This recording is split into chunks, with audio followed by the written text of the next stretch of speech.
दर्शकबिन नमस्कार। एपी1 टेलिभिजनको विशेष प्रस्तुति एपी मञ्चको अर्को एउटा नयाँ श्रृङ्खलामा यहाँलाई हार्दिक स्वागत छ। यति बेला मुलुक स्थानीय तहको निर्वाचनमय बनिराखेको छ र विशेष गरी मतगणनाले मुलुकमा राजनीतिक गर्मागर्मी पनि बढाएको छ। स्थानीय तहको निर्वाचनसँगै राजनीतिक दलहरूको हैसियत पनि सतहमा आउने भएका कारण स्थानीय तहको निर्वाचनलाई राजनीतिक दलहरूले प्रतिष्ठाको विषय बनाएका छन्।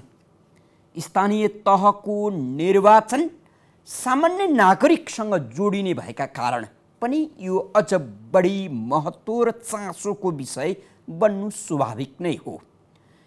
मुलुक संहितामा प्रवेश गरेसँगै मुलुकको सिंहदरबार गाउँ गाउँ पुग्यो भनियो। फेरि पनि पहिलो स्थानीय तहको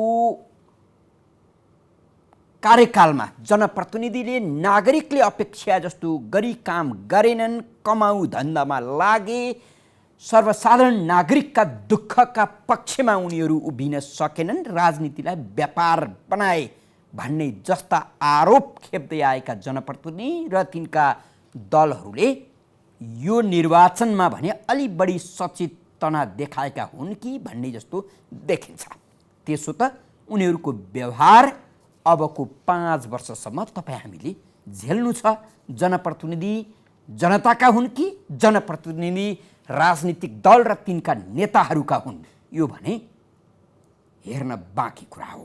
फेरि पनि निर्वाचित भएका जनप्रतिनिधिको विकास सपना कस्तो हो, नागरिकका दुःखसँग उनीहरू कति एकाकार छन्, यी र यस्ता प्रश्नको जवाफ भने यही बेला खोज्नुपर्ने बेला भएको छ। हामीले कीर्तिपुर नगरपालिकाका काङ्ग्रेसका विजयी प्रतिनिधि राजकुमार नकर्मीलाई आज आमन्त्रण गरेका छौँ।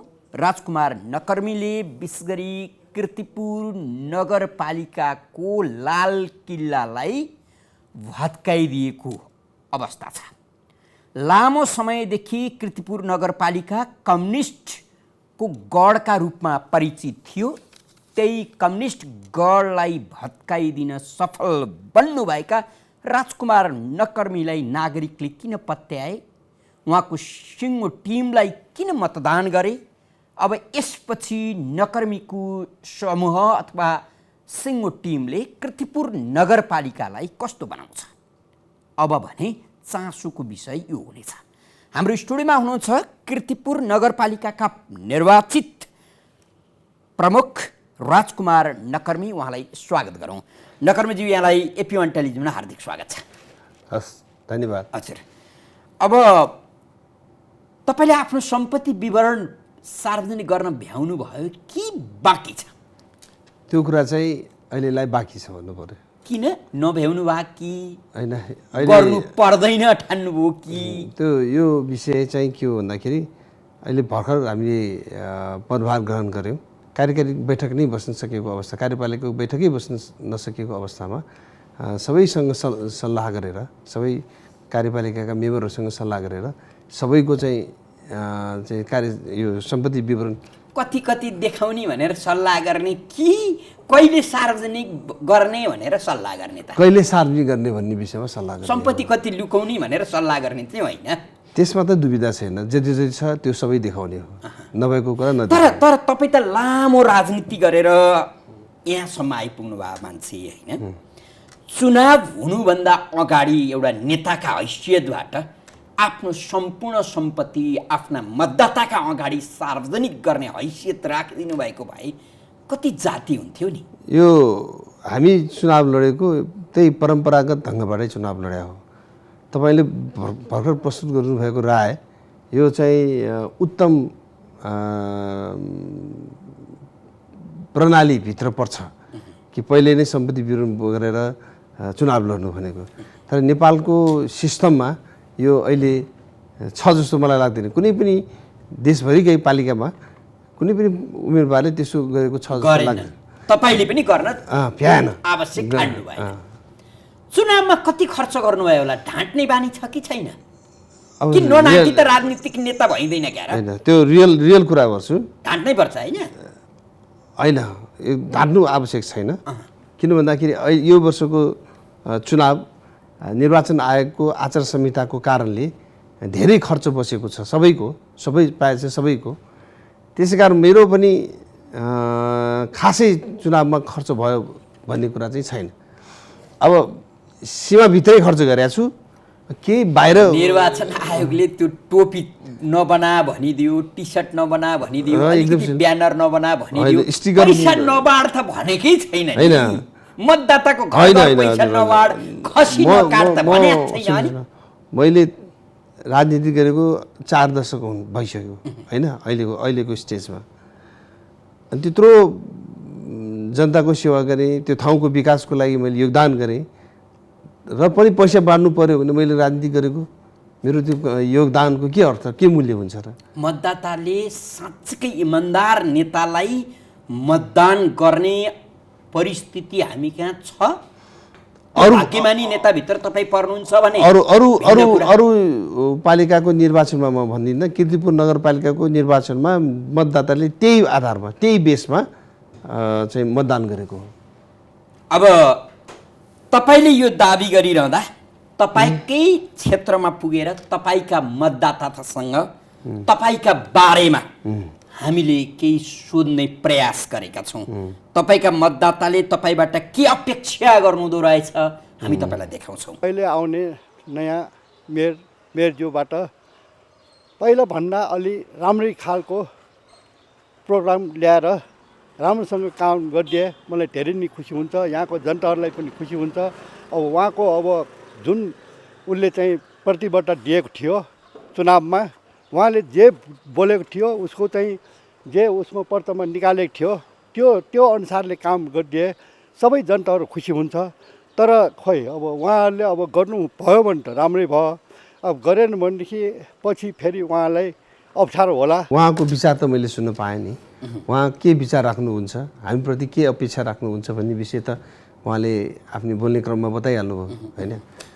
निश्चय पनि हामी चुनाव लडेको हाम्रो प्रतिबद्धताकै आधारमा हो, हामीले प्रस्तुत गरेको घोषणापत्रकै आधारमा हो।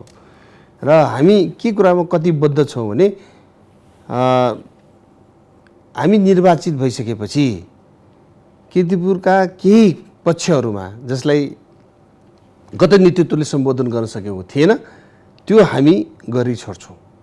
जस्तै शिक्षा क्षेत्रको कुरा, स्वास्थ्य क्षेत्रको कुरा, पूर्वाधारका कुराहरू होइन, त्यसै खानेपानी, सरसफाइ, वातावरणका कुराहरू, यी क्षेत्रमा चाहिँ हामी काम गरेर देखाइदिन्छौँ।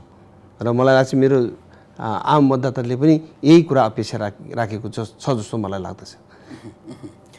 तपाईँको मतदाताले तपाईँलाई मतदान गर्नुको कारण अहिले तपाईँले जे भन्नुभयो, शिक्षा, वातावरण अथवा रोजगारी होला, उत्पादनको कुरा होला, त्यो अपेक्षामा तपाईँलाई मतदान गरे।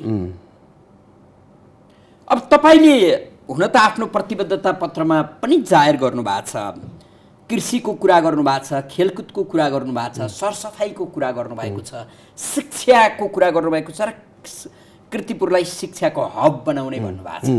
चुनावको ताका भन्ने यही नै हो। यो गीत गाइएन भने भोटमा मुस्किल पर्छ। तपाईँले नि त्यही गीत गाउनुभयो, तपाईँको त्यो गीतमा मतदाता नाचे।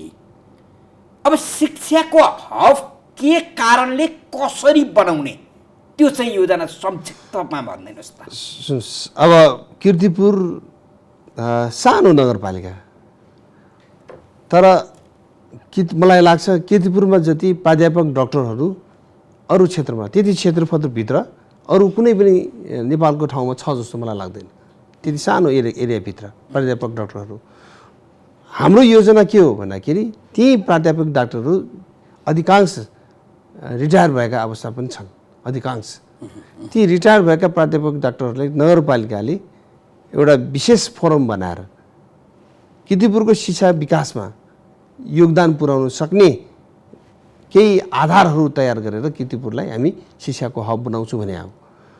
यद्यपि कीर्तिपुर आफै पनि जेठो विश्वविद्यालय भएको ठाउँ हो र त्यसको प्रभावले कीर्तिपुरमा अहिले पनि हजारौँ चाहिँ स्टुडेन्टहरू ट्युसन पढ्न कीर्तिपुर धाउँछन्। काठमाडौँका, ललितपुरका, भक्तपुरका विद्यार्थीहरू ल हामीले चाहिँ त्यो सहजीकरण गरिदियो भने मलाई लाग्छ कीर्तिपुर शैक्षिक हब बन्छ भन्ने हाम्रो आधार हो। अर्को कुरा के रोचक पक्ष के हो भन्दाखेरि यो काठमाडौँ जिल्लामा कीर्तिपुर नगरपालिकाको एसई को नतिजा हेऱ्यो भने मलाई लाग्छ अब्बल खालको नतिजा कीर्तिपुरले अहिलेसम्म दिइराखेको अवस्था छ। त्यसले हामीले व्यवस्थापन मात्र गर्नु जरुरी छ, बाँकी चाहिँ यी विज्ञहरूलाई प्राज्ञहरूलाई चाहिँ साथमा लिएर हामी अगाडि बढ्यो भने त्यो सम्भव छ भनेर नै हामीले हब बनाउँछौँ भने हो। अब त्यो हबले विशेष गरी कीर्तिपुरका गरिब निम्न आय भएका विद्यार्थीहरूलाई कतिको छुन्छ भनेको तपाईँको त्यो हबभित्र शिक्षाको निश्चित तहसम्म निःशुल्क हुन्छ कि होइन? ठुला ठुला बिल्डिङ बन्छन्, विद्यालयहरू थपिएलान्, कलेजहरू थपिएलान्, त्यसलाई हब मान्ने। अहिले कीर्तिपुरको विद्यालयहरूमा मलाई लाग्छ पूर्वाधारको कमी कहीँ छैन। भूकम्पले क्षतिग्रस्त भएका केही भवन बनेको त्यसकारण ती ठाउँमा इन्भेस्ट गर्नु आवश्यक छ जस्तो मलाई लाग्छ। नगरपालिकाले अहिले तपाईँले भने जस्तै विपन्न वर्गका छोराछोरीहरूलाई निःशुल्क शिक्षा दिने, त्यो पनि उच्च शिक्षासम्म भनेको 12 अहिलेलाई 12 यो वर्षलाई 12 त्यसपछि हामी स्नातकसम्म कीर्तिपुरकै त्यो कलेजहरूमा पढ्ने विद्यार्थीहरूलाई हामी निःशुल्क शिक्षा दिन्छौँ। त्यो चाहिँ यो विश्वविद्यालयको कुरा गर्नुभएको है, विश्वविद्यालयसँग त हाम्रो फेरि छुट्टै अर्कै मुद्दा छ, त्यो त हामी छलफलमा आउला, म बताउँला विश्वविद्यालयसँगको मुद्दा। हामी कीर्तिपुरमा भएका कलेजहरूमा पढ्ने स्नातकसम्म पढ्ने विद्यार्थीहरूलाई हामी निःशुल्क पढाउँछौँ। फेरि दोहोऱ्याउनुहोस् न एकचोटि। स्नातकसम्म पढ्ने कीर्तिपुरको कलेजमा स्नातकसम्म पढ्ने कीर्तिपुरका विद्यार्थीहरूलाई हामी निःशुल्क पढाउनुहुन्छ, शुल्क लिनुहुन्न? निःशुल्क लिँदैन, जुनसुकै विषय पढे पनि।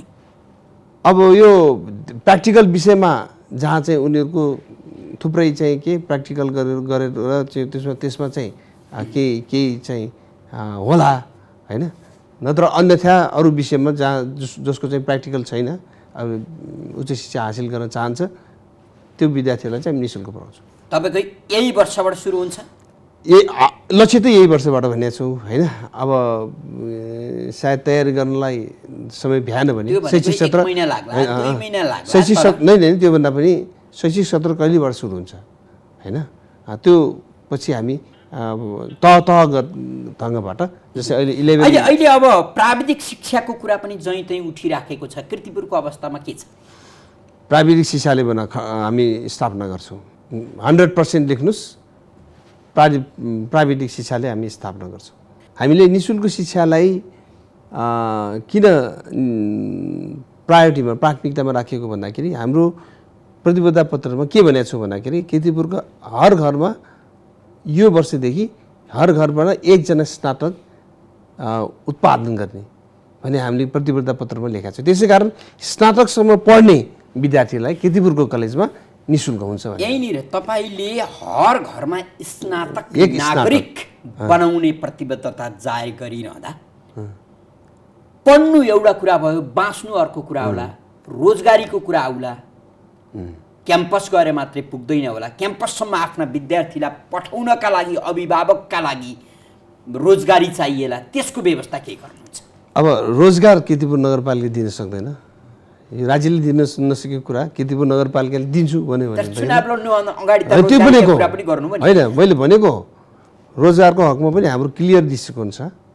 हामीले भने हो रोजगार कीर्तिपुर नगरपालिकाले दिन सक्दैन, तर रोजगार गर्न योग्य बनाउने काम चाहिँ कीर्तिपुर नगरपालिकाले गर्छ। एउटा नागरिक युवालाई तालिम दिएर प्राविधिक शिक्षाले स्थापना गरेर तालिम दिएर हामी योग्य आफैले रोजगार गर्न सक्ने योग्य नागरिक चाहिँ हामी बनाउँछौँ। तालिम दिने अनि खाडी पठाउने त्यो पनि हुनसक्छ, किन भन्दाखेरि खाडीका मान्छे अब खाडी नभनु अमेरिकाका मान्छेहरू चाइनाका मान्छेहरू नेपालमा आएर रोजगार गरिरहेछ भने अब नगरपालिकाले रोजगार दिन सक्दैन भनेपछि त्यही त हो नि होइन। अलिकति दक्ष बन्ने, सक्षम बन्ने, श्रम बेच्न, आफ्नो सिप बेच्न अन्यत्र जाने। नगरपालिकासँग त्यो बजार छैन, श्रमको बजार छैन। श्रमको बजारमा योग्य बनाउने दक्ष जनशक्ति उत्पादन गर्ने काम चाहिँ नगरपालिकाले गर्छ। अब तपाईँले फोहोर व्यवस्थापनको पनि प्रतिबद्धता जनाउनु भएको छ। काठमाडौँ र विशेष गरी सहर बजारमा फोहोर आफैमा चुनौतीको विषय बनिराखेको छ। कीर्तिपुर नगरपालिकाले फोहोर व्यवस्थापन गर्नका लागि के गर्नेछ? अब कीर्तिपुर सानो भए तापनि केही विशेष स्थानमा डम्पिङ साइट बनाउन सक्ने ठाउँहरू छ। तर अब त्यो मैले यहाँ बसेर त्यो घोषणा गरिदियो भने त्यहाँका जनताहरू आक्रोश हुन सक्छ। त्यसकारण पहिला जनतासँग सोध्नु पर्यो, त्यहाँको हाम्रो जनप्रतिनिधिहरूलाई सोध्नु पर्यो। यति सोधिसकेपछि मलाई लाग्छ यदि त्यहाँ वातावरण बन्यो भने कीर्तिपुरको फोहोर कीर्तिपुर आफैले व्यवस्थापन गर्छ। तपाईँले चुनाव लड्नु अघि मैले यो ढङ्गबाट फोहोर व्यवस्थापन गर्नेछु भनेर प्रतिबद्धता जनाउनु परेन? ठिक अहिले जसरी मैले तपाईँलाई भने त्यही शब्द मैले आम मतदातामा भनेको छु। फोहोर व्यवस्थापन गर्ने हामीसँग त्यो ठाउँ छ, तर कहाँ छ म अहिले भन्दिनँ। किन भन्दाखेरि अहिले नै भन्यो रियाक्सन आउँछ होइन, रियाक्सन आउँछ। किन भन्दाखेरि हामीलाई नसोचेको यहाँ फोहोर फ्याँक्ने भन्ने कुरा उठाउने भन्ला जनप्रतिनिधि छैन त्यतिखेर। अब अहिले तपाईँले भनेको जस्तो काठमाडौँको फोहोर नुवाकोटको सिस्टोलमा लगेर थुपार्ने काम जुन भइराखेको छ, जसले वातावरणलाई हानि पुर्याएको छ, त्यो ढङ्गबाट तपाईँले फोहोर व्यवस्थापन गर्नुभयो भने त तपाईँलाई कहाँ फाल्छ मेयरले फोहोर भनेर गाली गर्लान्, आलोचना गर्लान् भने डर हो। तर वैज्ञानिक ढङ्गबाट तपाईँले फोहोर व्यवस्थापन गर्न थाल्नुभयो भने त तपाईँले जहाँ राख्दा पनि तपाईँको स्यावासी होला नि त। त्यो सोच बनाउनु भयो कि भएन? हामीले एउटा चाहिँ डम्पिङ त्यो खाल्डो पुरेरै डम्प गर्ने एउटा, अर्को त्यो जैविक मल उत्पादन गर्न सक्ने, बायोग्यास उत्पादन गर्न सक्ने त्यस्ता प्लान्टहरू पनि जडान गरेर हामी अगाडि बढ्न सक्छौँ। अब तर फोहोर भन्ने बित्तिकै सबै इरिटेट हुने रहेछ। आफ्नो घरको फोहोर चाहिँ खै प्यारो लाग्ने हो कि के हो भन्न सक्दिनँ, तर कसैको फोहोर भन्ने बित्तिकै त्यो नाक खुम्चाइहाल्ने होइन। त्यसो भएको कारणले यो फोहोरसँग खेल्न चाहिँ गाह्रो छ। पहिला म जनप्रतिनिधि बनाउने भन्छ कि त गाह्रो पनि छैन होला होइन, जान्यो भने त त्यो होला। व्यवस्थापन गर्न त काठमाडौँ महानगरपालिकाले हतौदौ परेको छ। कीर्तिपुर जस्तो सानो नगरपालिका तपाईँलाई त झन् सजिलो छ नि। तपाईँले धेरै पटक सानो नगरपालिका भन्नु भएको छ। सानो ठाउँमा विकासका चमत्कारिक ढङ्गका काम गर्न त सजिलो पो होला त। त्यो होइन, मैले तपाईँलाई भनिहालेँ, हामी त्यहाँ प्लान्ट जडान गरेर त्यहाँबाट चाहिँ मल पनि उत्पादन गर्ने, ग्यास पनि उत्पादन गर्ने त्यो वातावरण पनि हामी बनाउँछौँ। यद्यपि मेरो भनाइ के हो भन्दाखेरि फोहोर भनेपछि सबैले नाक खुम्चाउँछ होइन। डम्पिङ मात्रै गर्न अब साँच्चैकै दियो भने काठमाडौँ समेतको चाहिँ फोहोर व्यवस्थापन गर्न सक्ने ठाउँ चाहिँ कीर्तिपुरमा छ। तर त्यो तपाईँले त कृषकको कुरा गर्नु भएको छ आफ्नो प्रतिबद्धतामा, बिउ बिजन मलको कुरा गर्नु भएको छ। कम्तीमा फोहोरबाट मल मात्रै निकाल्न सक्नुभयो भने एउटा समस्या तपाईँले हल गर्न सक्नुभयो। अब मल पनि दिनुभयो, फोहोर व्यवस्थापन पनि भयो। अब सुन्नुहोस् है त, यो फोहोर व्यवस्थापन मात्रै होइन, हामी ढल पनि व्यवस्थापन गर्दैछौँ। कीर्तिपुरको यो भौगोलिक बनोट यस्तो अवस्थाको छ कि मलाई लाग्छ कीर्तिपुर, नगाउँ, पाङ्गा जो घना बस्ती भएको क्षेत्रहरू भयो, भाजङ्गाल, यी सबै ठाउँबाट निस्कने जुन ड्रेन छ त्यो ड्रेन एउटैमा ल्याउन सक्ने अवस्था छ। किनभने त्यो भौगोलिक बनोट त्यस्तो खालको छ। त्यो ड्रेनलाई हामी फिल्टर गरेर बागमतीमा पठाउँदाखेरि शुद्ध सफा पानी जस्तै देखिने खालको पानी पठाउँछौँ। त्यो ढललाई हामी व्यवस्थापन गर्छौँ। त्यस्तो चाहिँ ठाउँ कीर्तिपुरमा छ होइन। त्यो हाम्रो चाहिँ योजनाभित्र छ। अब झट्टै कुरा गर्दा चमत्कारी गर्नुपर्ने हुन्छ, समय खान्छ त्यसले। तपाईँले सुरुवात गर्छु, हामी 100% सुरुवात गर्छौँ, त्यसको लागि हामी प्रतिबद्ध छौँ। अब फोहोरका सन्दर्भमा कीर्तिपुर नगरवासीको प्रतिक्रिया हामीले ल्याएका छौँ, हेरौँ। जुन अलिकति समस्या भनेको तपाईँको एउटा फोहोर व्यवस्थापन, त्यस पछाडि ढल निकासको व्यवस्थापन छ। हामी यो नगरपालिकादेखि पछाडि पनि देख्न सक्छौँ होइन। त्यहाँखेरि अहिले हजुरहरू पनि प्रत्यक्ष हेर्न सक्नुहुन्छ त्यहाँ ढल फुटेर बाटोमा अलिकति गाडी बाइकहरू अब स्कुल पनि छ हाम्रो मङ्गल स्कुल होइन त्यसको अगाडि पनि त्यस्तै छ र फोहोर व्यवस्थापन अलिकति बाटोघाटो त्यसपछि एउटा खानेपानीको समस्या हेर्नुहोस् किनभने चाहिँ पहिले चाहिँ अलिकति पानी चुनाव हुनुभन्दा अगाडि चाहिँ अलिकति अब चुनाव आउँदैछ भनेर त्यति बेला पानी अलिकति बेच छोड्यो एउटा त्यसपछि 2-4 दिन भयो फेरि अलिकति पानीको सर्टेज पनि भइरहेछ र अहिलेको नयाँ मेयरले चाहिँ के गर्नु पर्यो भने अब पुरै त अब भन्न सकिन्न जुन ठाउँमा अलिकति के अरे ढलहरू फुटेको छ अलिकति फोहोरहरू बिच कुहिएर अब त्यत्तिकै छ नि जुन अब त्यो व्यवस्थापन गरिदियो भने चाहिँ एकदम राम्रो हुन्छ सुन्नियो नि कुरा हैन उहाँले उठाएको विषय त हामीले अघि नै छलफल गरिसकेका छौँ होइन ढलको व्यवस्थापन गर्ने भन्ने कुरा फोहोरलाई व्यवस्थापन गर्ने भन्ने कुरा मैले भने नि कीर्तिपुर भू बनौट यस्तो सजिलो छ अहिले त्यो मैले तपाईँलाई अघि भर्खर भने कि सबै प्रायः चाहिँ घन बस्ती भएको एरियाबाट निस्किने ढललाई एउटै ढलमा बनाएर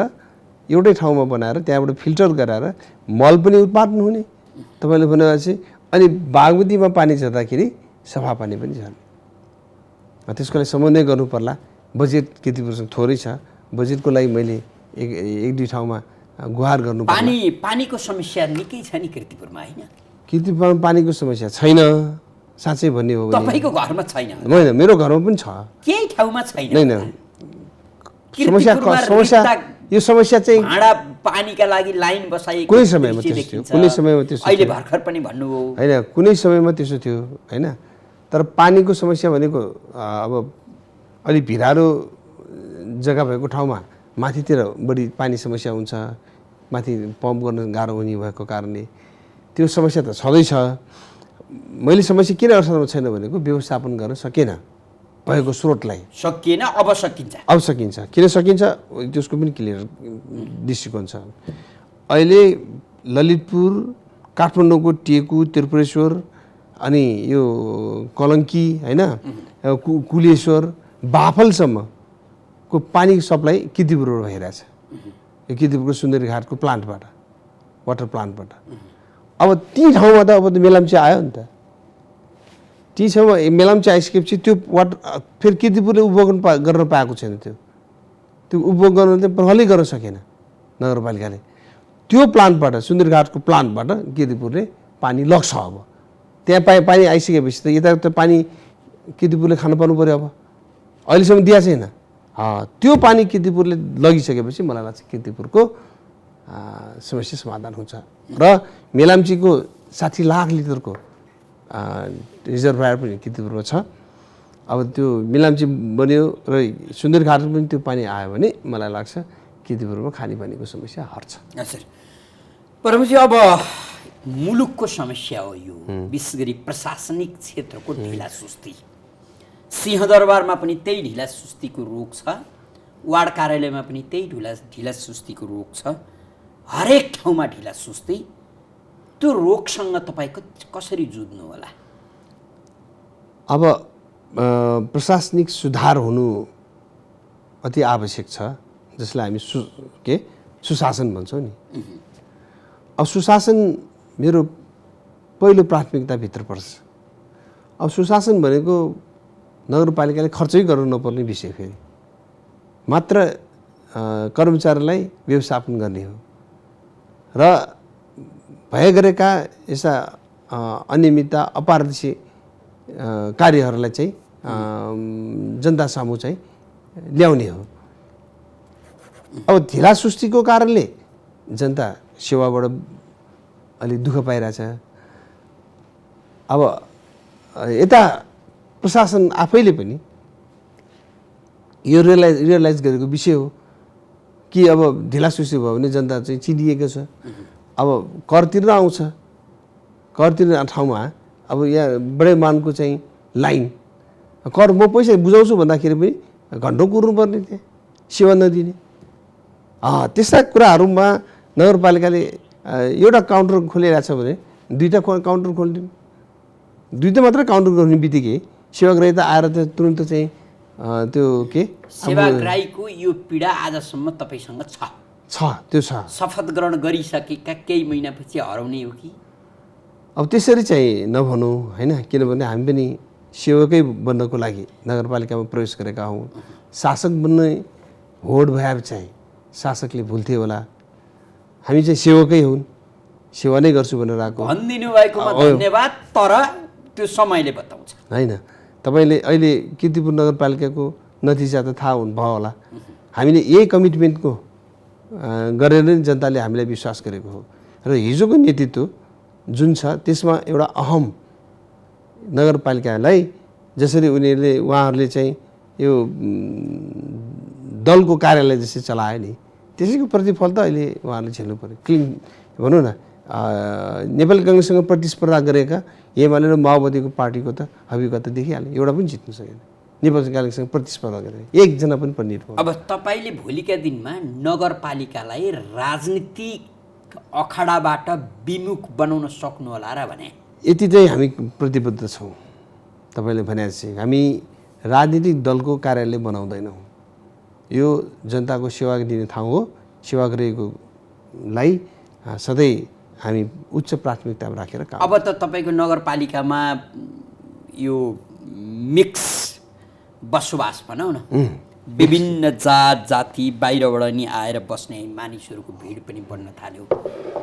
त्यो जातीय मनोवृत्ति मनोभावबाट पनि उन्मुक्त बनाउनुहुन्छ कि? तपाईँलाई एउटा अलिक गाह्रो छ क्या रोचक पक्ष म सुनाउँ तपाईँलाई। कीर्तिपुर नगरपालिकालाई कीर्तिपुरको डाँडाभित्र पाङ्गा नगाउँ बाहेकका काठ र फाँटका हाम्रा मतदाताहरू के भन्छन् भने किन पा भनेको कीर्तिपुर नगाउँ र पाङ्गाको कार्यालय भनेर बुझ्छ। भनेको यो सर्टेन नेवारहरूको जनघनत्व भएको क्षेत्रको चाहिँ कार्यालय भनेर बुझ्छन्। मेरो च्यालेन्ज त्यही हो। तर त्यहाँ एउटा विभिन्न ठाउँका विभिन्न जात जाति समुदायको एक खालको संयुक्त बसोबास भइसक्यो। मिक्स कल्चर भन्छौँ नि हामी, होइन, सोसियल कल्चर त्यहाँ डेभलप भइसकेको छ। अब त्यो किन भयो त? किन कीर्तिपुरको त्यो फाँटमा बस्ने आम मतदाताहरूले आम नागरिकहरूले कीर्तिपुर नगाउँ पाङ्गा मात्रै कीर्तिपुर नगरपालिका भनियो त भन्दाखेरि यो बजेट र कार्यक्रम योजनाका कार्यक्रमहरू लग्दाखेरि निश्चित ठाउँमा केन्द्रित भयो।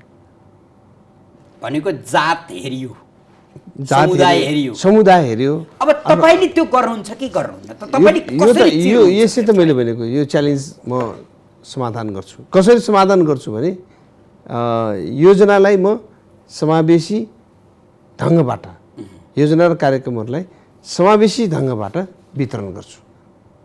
अब जब बजेट जाँदाखेरि सबै थरतिर चाहिँ बजेट पुग्यो भने त्यहाँका जनताहरू लाभान्वित हुनेछन् सेवाबाट। स्वाभाविक रूपमा त्यो जुन किसिमको धारणा छ, गलत धारणा, त्यो गलत धारणा। तपाईँले सुशासनको यति धेरै कुरा गरिरहँदा हामीसँग कीर्तिपुरवासीको सुशासनप्रतिको अपेक्षा समेटिएको एकजना व्यक्तिको धारणा हामीले ल्याएका छौँ। यो हामीलाई घर बनाएको नक्सा पनि द्वारा लिनु पर्यो, त्यसमा पनि दुःख लाग्यो। फेरि बनाएको बेला हामीले मान्छे बोलाएको बेला हेर्न आउनु भएन, त्यसमा पनि फाइन तिराउनु लाग्यो, त्यो पनि तिर्यो। नक्सा पनि द्वारा लेखेर नक्साको पैसा पनि सिधैमा गयो। त्यसरी काम चाहिँ नहोस्, बरु राम्रोसित जनताहरूलाई मिल्ने गरेर छिटोभन्दा छिटो काम गर्यो भने त्यो चाहिँ राम्रो हुन्छ। अब त्यस्तो नहेरिकन विचारै नगरिकन आफ्नो स्टाइलले गर्यो भने त त्यो पछि उहाँले नै थाहा हुने कुरो हो। त्यही अनुसारले राम्रो छिटो होस्, सबैलाई सुख होस्, छिटो काम मिलाइदिनु भयो भने त्यो राम्रो हो। हेर्नुहोस् त, ठुलो अपेक्षै छैन। हामी पैसा तिर्छौँ, कर तिर्छौँ, हाम्रो काम छिटो गरिदिनुहोस्, त्यति गरिदियो भने हामीलाई पुग्छ भन्नुहुन्छ। जम्मा त्यति हो, काम छिटो गराउन सक्नुहुन्छ होइन? सकिन्छ। आज भर्खरै यो विषयमा छलफल भयो कि अब सेवा गरेको बढी चाप भएको शाखा मध्ये एउटा चाहिँ के नक्सा शाखा हो।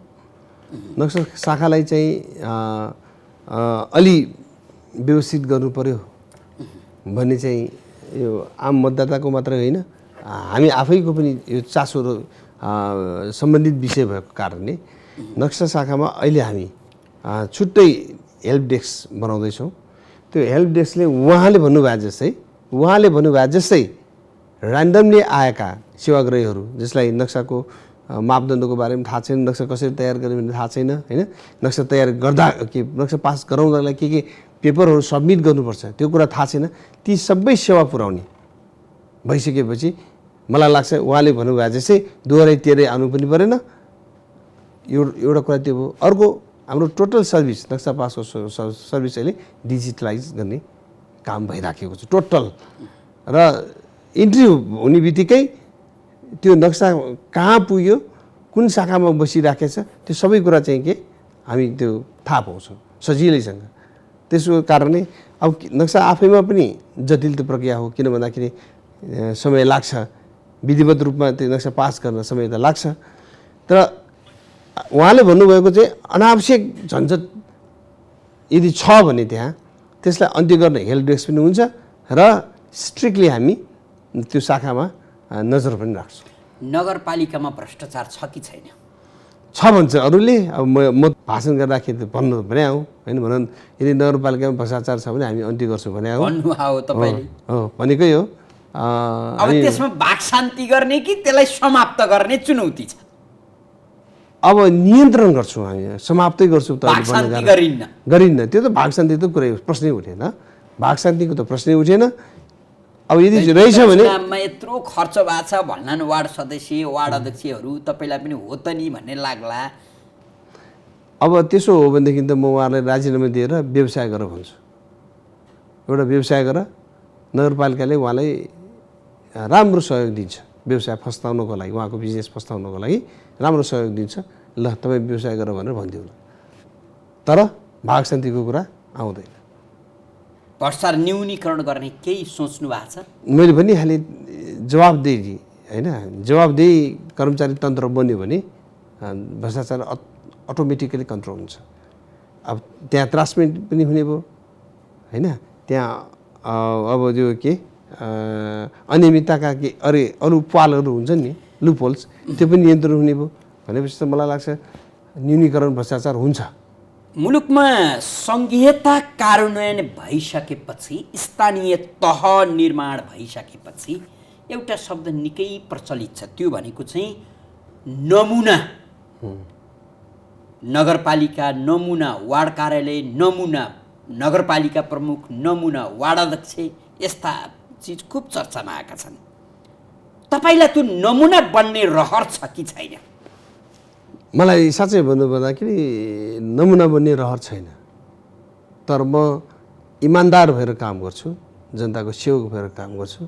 मेरो जति कर्तव्यहरू छन् त्यो कर्तव्यलाई म अक्षरशः पालन गर्छु। अब त्यो गर्दै गर्दै मलाई नमुना मेयर बन्यो भने मलाई भन्नु छैन होइन, तर म नमुना मेयर बन्छु भनेर लोकतालिका लागि काम गर्दिन भन्न खोज्नु भएको छ। हो, लोकप्रियताको लागि त्यो चाहिँ घोषणाहरू गरेर चाहिँ बस्दिनँ म कामै गर्छु। नमुना नगरपालिका बनाउन सकिन्छ यही? सकिन्छ, किन सकिन्छ? त्यो एकदम सजिलो विषय हो जस्तो लाग्छ। यहाँ त त्यो के यो नगरपालिकाका जति पनि कार्यक्रमहरू छन् होइन, टाइमली गर्ने, अब त्यो के पेस्कीहरू टाइमली फर्च्युट गर्ने, भ्रष्टाचारलाई नियन्त्रण गर्ने, तपाईँले भन्नुभएको छ अब सेवाग्राहीलाई चाहिँ आउने बित्तिकै सेवाहरू प्रदान गर्ने, अटोमेटिकली नमुना नगरपालिका भन्छ। तर त्यसको लागि मात्र कमिटमेन्ट जरुरी छ। तपाईँले नमुनाको केही पनि मैले घोषणा गरिनँ भनिरहँदा कीर्तिपुरलाई नमुना पर्यटकीय स्थल बनाउने भनेर तपाईँले आफ्नो घोषणापत्रमा चाहिँ राख्नु भएको छ। पर्यटन विकासका सन्दर्भमा कीर्तिपुरलाई नमुना बनाउन सहजै सकिने भएका कारण निर्वाचन हुनु अघि नमुना भनेर घोषणा गर्नु केही त्यो घोषणापत्रमा उल्लेख भएअनुसार हामी कीर्तिपुरलाई रिभाइभ गरेर पर्यटकहरूको आकर्षणको केन्द्र बनाउन सक्छौँ। किन भन्दाखेरि कीर्तिपुरसँग त्यो मौलिकता छ, त्यो इतिहास छ, जसलाई हामी सजिलै पर्यटनको बजारमा बेच्न सक्छौँ। र मलाई लाग्छ कीर्तिपुरले यति मात्रै गर्न सक्यो भने कीर्तिपुरमा पर्यटन विकासको सम्भावना छ। बाह्य पर्यटकको कुरा गरेँ मैले, आन्तरिक पर्यटक त अहिले पनि कीर्तिपुरमा विभिन्न स्थान भएको कारणले तपाईँ कीर्तिपुरमा आउनुभयो भने थाहा हुन्छ होइन। प्रशस्त मात्रामा भिडभाड हुन्छ विशेष गरेर बिदाको दिनमा। त्यसकारण मलाई लाग्छ कीर्तिपुरको अब समृद्धिको ढोका खोल्ने आधार भनेको पनि पर्यटन विकास नै हो जस्तो लाग्छ होइन। किनभने पर्यटन विकास सँगसँगै अन्य क्षेत्रको विकाससम्म भएर जान्छ। आन्तरिक पर्यटक त अहिले पनि छन्, अब बाह्य पर्यटकका लागि पनि ढोका खोल्दैछ भनिरहँदा कीर्तिपुरमा त्यसरी बाहिरबाट आउने पर्यटकका लागि राम्रो होटल समेत अहिलेसम्म छैन होइन। पर्यटकका लागि कीर्तिपुर, विशेष गरी बाह्य पर्यटकका लागि कीर्तिपुर त्यो गन्तव्य स्थलका रूपमा अझै परिचित बन्न सकेको छैन। यो त तपाईँका लागि चुनौती होला। यो कीर्तिपुरमा आएर स्टे गर्छ होइन, बसोबासै गर्छ भन्ने विषयमा हामीलाई शङ्का छ। किनभने कीर्तिपुरले त्यसो लग्जरियस फ्यासिलिटिजहरू भनौँ न होइन तयार भइसकेको अवस्था छैन कीर्तिपुरभित्र। तर कीर्तिपुरमा हिजोको परम्परा कस्तो थियो भन्दाखेरि कीर्तिपुरमा आउने अनि 5-7 घन्टा बिताउने अनि फर्कने आफ्नो होटलतिर जाने पर्यटकहरूको जुन हिजो फ्लो थियो त्यो फ्लोलाई हामीले मेन्टेन गर्न खोजेको अहिले। त्यो फ्लोलाई फेरि कीर्तिपुरमा ल्याउने र कीर्तिपुरमा हल्का ती पर्यटकहरूलाई केन्द्रित गरेर आवश्यक पूर्वाधारहरू तयार बनाइदियो भने मलाई लाग्छ त्यो फ्लो आउँछ। र कीर्तिपुरको एउटै कारणले पनि विश्वको त्यो पर्यटकहरू आकर्षित हुन्छ। एउटै कारण भने चाहिँ मौलिकता, कीर्तिपुरको मौलिकता, संस्कृति, त्यहाँको धार्मिकता त त्यो छँदैछ। तपाईँले त्यो अर्को विषय के हो भन्दा कीर्तिपुरलाई हिजो तपाईँले देख्नुहोस् होला, मैले भन्न खोजेको चाहिँ हिजोको ट्राभलर्स बुकमा, टुरिस्टहरूको ट्राभलर्स बुकमा कीर्तिपुरलाई कसरी चिनाइएको थियो भन्दाखेरि सिटी अफ नोज कटर भनेर चिनाइएको थियो। नाकटुवाहरूको सर त्यो डेफिनेटली हो, त्यसमा चाहिँ सँगै छैन होइन। त्यो नाकटुवाहरूको सहर भनेर चिन्ने बित्तिकै पर्यटकहरूको फ्लोट आउँथ्यो, कस्तो हुँदो रहेछ नाकाटे आउँथ्यो भनेर हेर्न आउँथे। त्यही बजार हो त, बेच्नुपर्छ नि त। कीर्तिपुरको एकजना तपाईँको बासिन्दा अथवा नाक काटेका मान्छेहरू कस्ता हुन्छन् भनेर विदेशी हेर्न आए जस्तो उनीहरूले त्यो नाक काटेको मान्छे देखे। हामीले सेल गर्ने हो नाउँ होइन, नाउँ सेल गर्ने हो। कीर्तिपुर गलत हो कि गलत कुरा पो सेल गर्दै होइन, यथार्थ भएको घटना हो। इतिहासमा यथार्थ भएको घटना। अब नाक काटिदिने पृथ्वीनारायण शाहलाई तपाईँले त्यहाँ राख्नुहुन्छ कि राख्नुहुन्न? पृथ्वीनारायण शाहले कहाँ राखिन्छ त्यो राख्ने? पृथ्वीनारायण शाहलाई सेल गर्नुहुन्छ कि गर्नु होइन? पृथ्वीनारायण शाहले राख्ने नराख्ने विषय होइन, मान्छेलाई पनि त राख्नु भएन नि त। तपाईँलाई थाहा छ कि छैन? थाहा छ कि छैन तपाईँलाई? पृथ्वीनारायण शाहले त्यसै अमानवीय गतिविधि गरेकै कारणले पृथ्वीनारायण शाहलाई हेरेर पृथ्वीनारायण शाहलाई हेरेर कीर्तिपुरमा ठुक्ने चलन छ। त्यसकारण अरू ठाउँमा पृथ्वी जयन्ती मनाउँदा धुमधामसँग कीर्तिपुरमा ठुकेर तपाईँ पनि थुक्नुहुन्छ? स्वाभाविक रूपमा कीर्तिपुर बासिन्दा भएपछि नसुकिने कुरै भएन नि। तपाईँको पार्टीले त पृथ्वीनारायण शाहलाई फेरि पुज्छ। म मान्छु नि त निर्माता भयो भनेर, तर त्यो कार्यको पो त विरोध गरेको त हामीले। पृथ्वीनारायण शाहलाई विरोध गरेको त होइन नि। नाक कान जुन काट्ने कार्य गर्यो त्यसको पो विरोध गरेको त पृथ्वीनारायण शाहलाई विरोध गरेको हो र? कार्य त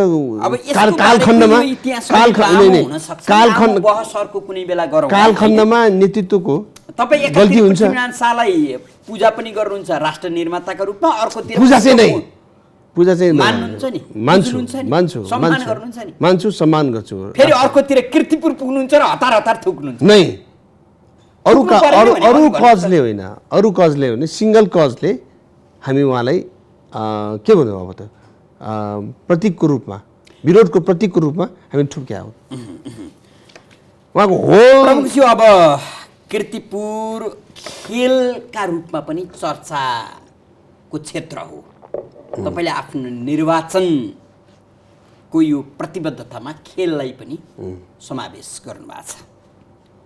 खेल विकासका लागि तपाईँका सपना के हुन्, छोटोमा भनिदिनुहोस्। अब कीर्तिपुरमा थुप्रै खेलाडी राष्ट्रिय जगतमा पनि छन्, खेल्नेहरू होइन, अन्तर्राष्ट्रिय जगतमा पनि छन्।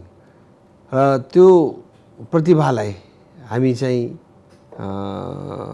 थप पूर्वाधारहरू तयार गरेर विकास गर्ने मौका दिन्छौँ। अब कीर्तिपुरमा विशेष गरेर बास्केटबलको लागि प्रख्यात छ कीर्तिपुर विशेषै गरेर। र तपाईँलाई थाहा छ कि छैन, काठमाडौँको थुप्रै ठुल्ठुलो कलेज र स्कुलहरूमा बास्केटबलको प्रशिक्षक कीर्तिपुरका छन्। अहिले राइट नाउको कुरा गरेँ मैले। भनेपछि त्यो जुन खेलको कारणले कीर्तिपुरमा जुन रोजगारी पाए, त्यसै चाहिँ हामी अझ थप सुविधाहरू चाहिँ बनाएर हामी चाहिँ खेलकुदलाई विकास गर्छौँ। र अहिले कीर्तिपुरमा एउटा कभर हल राम्रो बनिएको छ, सुविधा सम्पन्न कभर हल। र त्यो कभर हललाई हामी अधिकतम युज गरेर खेलकुदको विकास गर्छौँ। अब अघि तपाईँले एउटा प्रश्न बाँकी राख्नु भएको छ। त्रिभुवन विश्वविद्यालयसँगको कुरा त बेग्लै छ, त्यो पछि छलफल गरौँला भन्नुभएको छ। के छ लेनदेन? लेनदेन होइन, सहमति भएको छ। थुप्रै सुविधाहरू कीर्तिपुरलाई दिन्छु भनेर सहमति भयो। तर टियु प्रशासन अब त्यो सहमतिसँग नाखुस छ। त्यसै कारण सहमतिलाई पालन गराउन कहिलेकाहीँ हामीले कठिन परिरहेका छन्। जस्तै उदाहरणको लागि प्रत्येक फ्याकल्टीमा अध्ययन गर्ने कीर्तिपुरका विद्यार्थीहरूलाई निःशुल्क, एकजनालाई निःशुल्क अध्यापन गराउने भनेर निर्णय गरेको छ। एउटा संकायमा एकजना विद्यार्थीलाई। अर्को निर्णय गरेको छ, यो अलि बजार भएको भनौँ न, अलि बिकेको सब्जेक्टहरूमा कीर्तिपुरका विद्यार्थीले एप्लाई गर्यो भने त्यहाँ चाहिँ प्राथमिकता हेरेर यो कटलिस्ट होइन, त्यो पार गरेका विद्यार्थीहरूलाई भनेको क्षमतावान विद्यार्थी कीर्तिपुरको भए चाहिँ क्षमता नभए पनि नै क्षमतावानै हो होइन। त्यो मापदण्ड पार गरेको तर भर्ना सिटभन्दा बढी भएको छ। त्यसो बेला चाहिँ कीर्तिपुरको लागि प्राथमिकता दिने। जस्तै 50जना सिट 40जना सिट छ, खोल्यो, तर कहिलेकाहीँ त के हुन्छ 30जना मात्रै त्यो लिस्टबाट चाहिँ हुन्छ। अनि कट अफ लिस्टमा नाम आएका हाम्रो कीर्तिपुरका विद्यार्थीलाई त्यहाँनिर चाहिँ प्राथमिकता दिनुपर्छ भन्ने सहमति भएको छ। साथसाथै अब त्यहाँ बाटोको विषयमा, रोजगारको विषयमा, थुप्रै जग्गाको विषयमा चाहिँ के होला अलिकति भनिदिनुहोस्। जग्गाको विषयमा के छ भन्दाखेरि एकचोटि माओवादीका नेताहरूले उठाउनु भयो नि, त्यहाँ आन्दोलन पनि गराउनु भयो नि, त्यही विषय हो। कुरा हो। जग्गाको विषयमा के हो भन्दाखेरि मुआवजा लिन सकेका केही जग्गाहरू पनि बाँकी छ होइन, त्यसलाई पनि मुआवजा दिनु पर्यो। अर्को कुरा चाहिँ के भन्दाखेरि टियुले जुन उद्देश्यको लागि त्यो जग्गा प्राप्त गरेको हो कीर्तिपुर अधिग्रहण गरेर, त्यही उद्देश्यमा मात्रै त्यो जग्गाहरू प्रयोग हुनु पर्यो भन्ने हाम्रो जोरदार माग हो। हाम्रो यसै विषयमा टियुसँग विशेष विमति रहन्छ। अब टियुले के गरिरहेछ भन्दाखेरि प्राध्यापक सङ्घको नाममा, त्रिभुवन विश्वविद्यालय प्राध्यापक सङ्घको नाममा, कर्मचारीको नाममा कार्यकर्ता पर्ला नि त फेरि भने मेरो कार्यकर्ता मेयर साहबकोमा पनि आफ्नै कार्यकर्ता मेरो कार्यकर्ता अहिले पनि तपाईकै पर्लान्। अनि मेरो कार्यकर्तासँग सरोकार राख्दैन त्यो विषय। त्यो सिङ्गो कीर्तिपुरको बासिन्दासँगलाई आहत गर्ने विषय हो। जुन उद्देश्यको लागि, यदि त्यो नेपालको प्रचलित ऐनमा पनि छ, जुन उद्देश्यको लागि अधिग्रहण गरे हो, त्यो यदि त्यो उद्देश्य अनुसार काम गरिएन भने, जग्गा प्रयोग भएन भने फिर्ता गर्नुपर्छ भन्ने लेखेको छ कानुनमा। अब हामीले फिर्ता ल्याउँ भन्दाखेरि त्यो फेरि पसिना छुट्छ होइन, त्यो हामीले भनिरहेका छैन। तर लिएको जग्गा विश्वविद्यालय चाहिँ कीर्तिपुरका लागि एउटा गौरव र गरिमा पनि त हो नि होइन। त्यो गौरव र गरिमालाई होइन सुरक्षित राख्ने त दायित्व पनि हो। म तपाईँलाई एउटा कुरा भन्छु, तपाईँको पेट भोका राखेर तपाईँको नाम संसार भर फैलाएर के काम? तपाईँ त बाँच्नु पऱ्यो नि, तपाईँको पेट त भर्नु पऱ्यो नि बाँच्नलाई। पेट भर्ने बाँच्ने आधार भएको कृषिलाई चाहिँ खोसेर लिने, अनि नाम चाहिँ संसारभरि फैलाएको छ भने कीर्तिपुरलाई आश्वस्त पार्ने, यो त बडा अजीबको तर्क हो। यो तर्कले त कहाँ काम गर्छ अहिलेको जमाना। ऊ जमानामा सक्थ्यो होला तानाशाह महेन्द्रको शासनकालमा अधिग्रहण। मुआवजा नदी विश्वविद्यालय खडा गरियो त होइन, केही जग्गाहरू बाँकी छन्। सम्पूर्ण भने चाहिँ सम्पूर्ण तब तर्साएपछि के गर्नु? त्यति बेला बन्दुकसँग वार्ता गर्न सक्ने हैसियतको कीर्तिपुर को छ र? पुलिस र बन्दुकको भरमा खोसेर लिए नचाहँदै। तपाईँलाई रोचक कुरा गर्नु म, त्यति बेला चाहिँ कीर्तिपुर राख्ने कि नराख्ने भन्ने विषयमा पक्ष र विपक्षमा मतदान भएको थियो। विश्वविद्यालय राख्ने कि नराख्ने भन्ने विपक्षमा 1500 भोट खस्यो, राख्ने भन्नेमा 1 भोट खसेको थियो।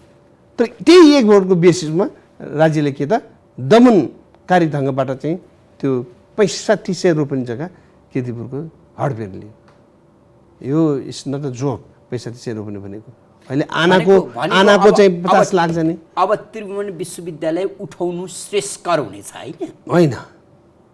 त्रिभुवन युनिभर्सिटीले कीर्तिपुरले त्याग गरिसक्यो, त्यो कुरा कीर्तिपुरले चाहिन्छ भन्ने होइन। तर जुन प्रयोजनको लागि युनिभर्सिटीले जग्गा अधिग्रहण गरे हो, त्यो त उसले आफ्नो प्रयोजनमा प्रयोग गर्दाखेरि त्यही प्रयोजनको लागि मात्रै प्रयोग गर्नु पऱ्यो नि। अब ऱ्यान्डमली जसलाई पाए त्यसलाई दिएर त भएन। नकर्मीजी, अब हामी कार्यक्रमको अन्त्यमा छौँ। धेरै कुराको जवाफ आइसकेको छ। आइसकेको जवाफमा पनि अनुत्तरित जस्तो हुनसक्छ एउटा जिज्ञासा। यस कारणले तपाईँसँग राख्छु। तपाईँ 2074 सालमा पराजित व्यक्ति, 79मा आएर तपाईँ विजयी बन्नुभयो। तपाईँको सुन्दर अनुहार देखेर मतदान गरेका हुन् कि आफ्नो दुखित भविष्यलाई सुरक्षित बनाइएला अथवा बनाइदिनु होला, सहज होला भनेर मतदान गरे होला? अब मैले हार पनि देखेँ, जित पनि देख्ने सौभाग्य पाएँ।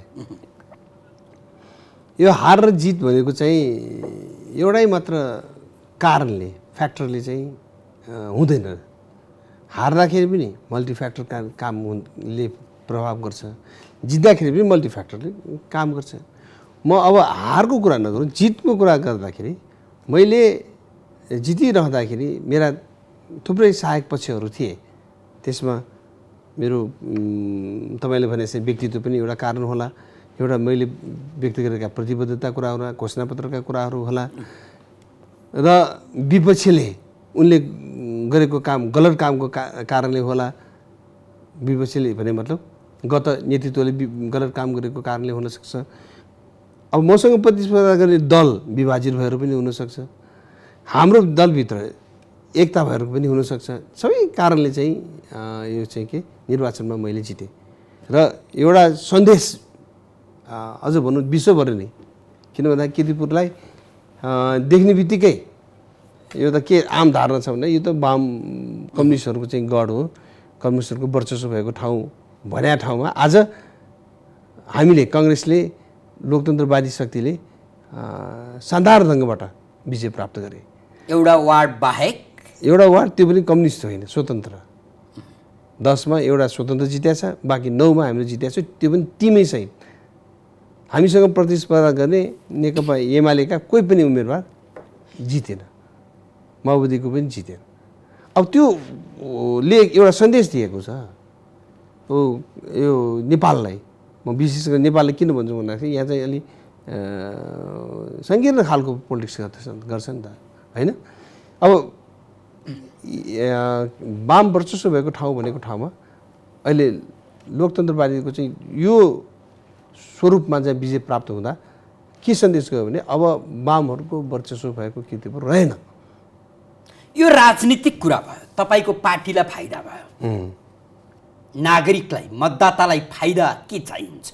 मतदातालाई समृद्धि हो, मतदातालाई प्रगति हो चाहिने। अब प्रगति र समृद्धि कागजबाट आउँदैन, त्यो कामबाट आउँछ।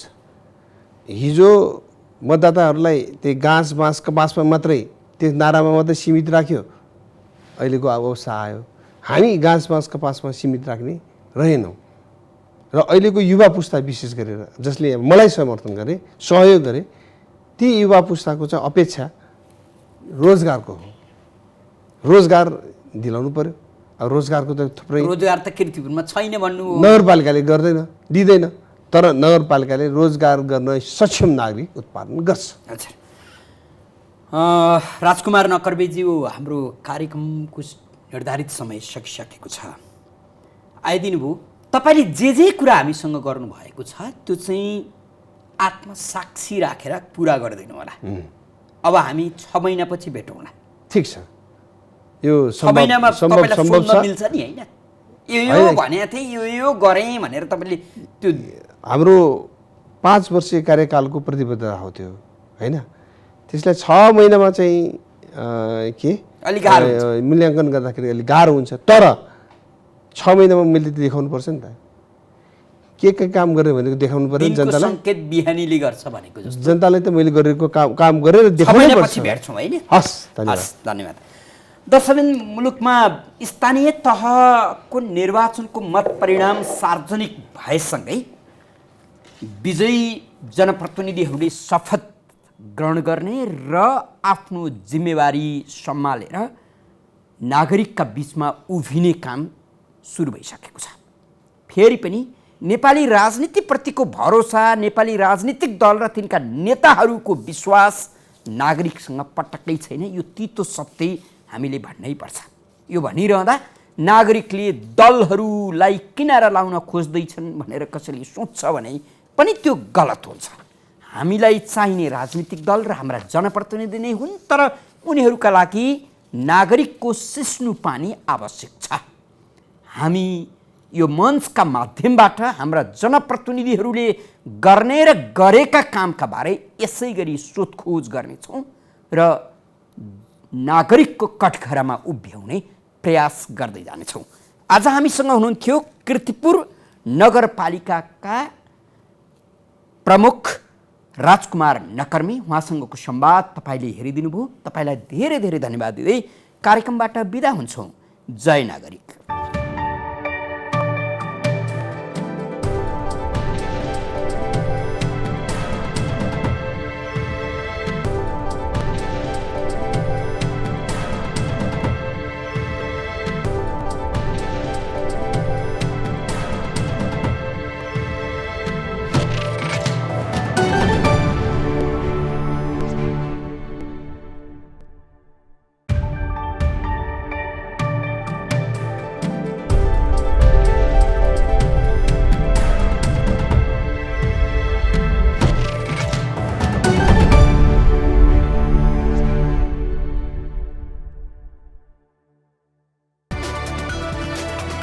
It's an AP1 presentation.